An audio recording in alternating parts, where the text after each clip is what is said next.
Oke, sekarang kita lanjut pada pertanyaan yang keenam, yaitu pertanyaan dari Dwi Safira. Pertanyaannya adalah, apa yang dimaksud pada ketentuan sholat Jumat? Nah, arti ketentuan itu adalah tentunya harus dilaksanakan ya. Melaksanakan syaratnya, melaksanakan rukunnya, melaksanakan syarat sahnya, syarat wajibnya. Nah, itu ketentuan dari melaksanakan sholat Jumat. Nah, harus ada rukun, syarat sah, syarat wajib. Nah, itu harus dilaksanakan. Itu arti ketentuan ya, si Safira. Selanjutnya yang nomor 7, pertanyaan dari Bagas.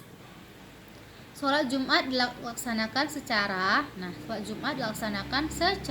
berjamaah ya Bagas ya. Secara berjamaah di mana? Di masjid. Oke.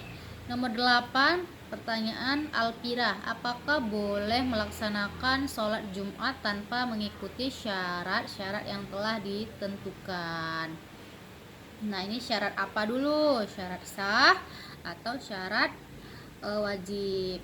Syarat wajibnya yaitu adalah Islam, merdeka, balik, berakal, laki-laki, sehat, dan menetap. Nah, ini adalah syarat wajib. Jadi orang yang wajib melaksanakan sholat Jumat adalah harus memenuhi syarat tersebut.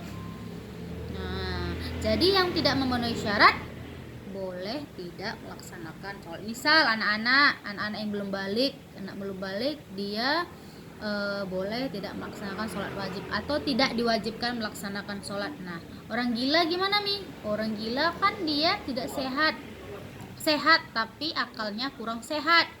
Nah, orang gila itu tidak diwajibkan melaksanakan sholat Jumat. Tapi kalau dia mau melaksanakan sholat Jumat ya nggak apa-apa ya kan.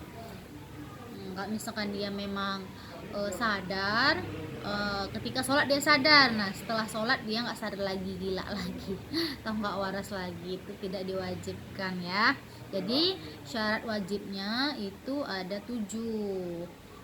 Pertama, Islam, merdeka, balik, berakal, laki-laki, sehat, dan menetap. Nah, jika sudah memenuhi syarat tersebut, maka seorang muslim laki-laki wajib, nggak ada cerita, wajib melaksanakan sholat Jumat. Tidak ada dispensasi ya.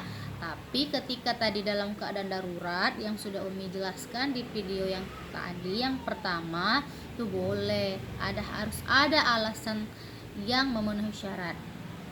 Selanjutnya syarat sahnya yaitu perkampungan atau permukiman. Nah, misal dia hidup di pedesaan, di perkampungan. Nah, selanjutnya dilakukan secara berjamaah. Ya. Syarat sah yang ketiga dilaksanakan pada waktu sholat zuhur. Syarat yang keempat, tidak terdapat 2 sholat dalam satu tempat yang sama. Yang kelima, didahului oleh pelaksanaan 2 khutbah Jumat. Nah, itu syarat sah sholat Jumat. Sahnya melaksanakan sholat Jumat itu adalah dilakukan di perkampungan atau permukiman, dilakukan secara berjamaah minimal 40 orang. Yang ketiga, dilaksanakan pada waktu sholat zuhur. Nah, jangan pula nanti sholat Jumat dilakukan pada sholat asar jam 4. Nah, nggak sah.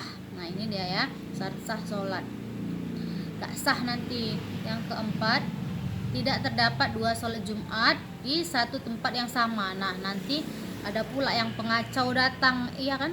Yang pengacau datang dalam satu masjid itu dia ada 2 jamaah yang melaksanakan sholat Jumat, tidak sah. Yang kelima, didahului oleh pelaksanaan 2 khutbah Jumat. Nah ya, jadi sebelum melaksanakan sholat Jumat harus didahului pada khutbah. Nah, jadi tadi yang terlambat tidak mengikuti khutbah berarti dia tidak memenuhi syarat sahnya sholat. Makanya tadi bilang di video yang pertama, sholat Jumatnya tidak sah ya. Oke Alvira, selanjutnya pertanyaan dari si Akila, apakah boleh bercerita saat khutbah berlangsung? Tidak boleh ya Akila, tidak boleh, hukumnya sholatnya tidak sah. Tadi yang sudah sama dengan pertanyaan si Repa ya, sama si Zikri tadi sama, tidak boleh bercerita.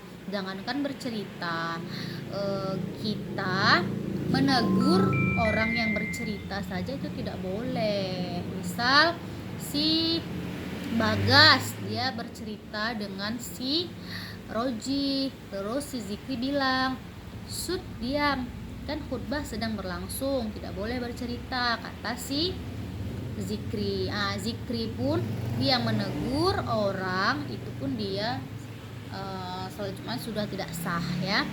Apalagi bercerita sengaja. Nah, jangan nanti kalian sholat Jumat kalian sengaja bercerita. Sudah tahu seperti ini, jangan lagi dilakukan jika kalian yang memang suka bercerita pada saat sholat Jumat. Nah, ini udah dijelaskan, tidak boleh ya, tidak boleh, tidak sah, percuma sholatnya. Yang ke 10, pertanyaan terakhir oleh Rizky Hardia, apakah setelah berkhutbah boleh melaksanakan sholat tahiyatul masjid?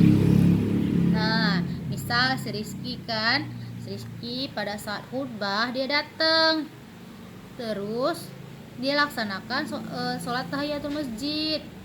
Nah, itu sholatnya gimana Mi, tahiyatul masjidnya?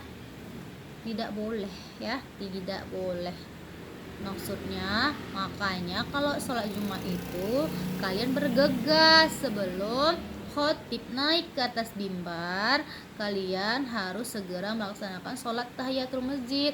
Jadi setelah khotib naik ke atas mimbar, itu sholat tahiyatul masjidnya tidak boleh dilaksanakan atau tidak sah ya Rizky ya. Oke, habis sudah pertanyaan dari kalian kelas 71. Terima kasih kepada anak-anak Umi yang sudah aktif dalam pembelajaran daring dan sudah aktif pada pertanyaannya. Mudah-mudahan apa yang Umi sampaikan itu bermanfaat untuk kalian.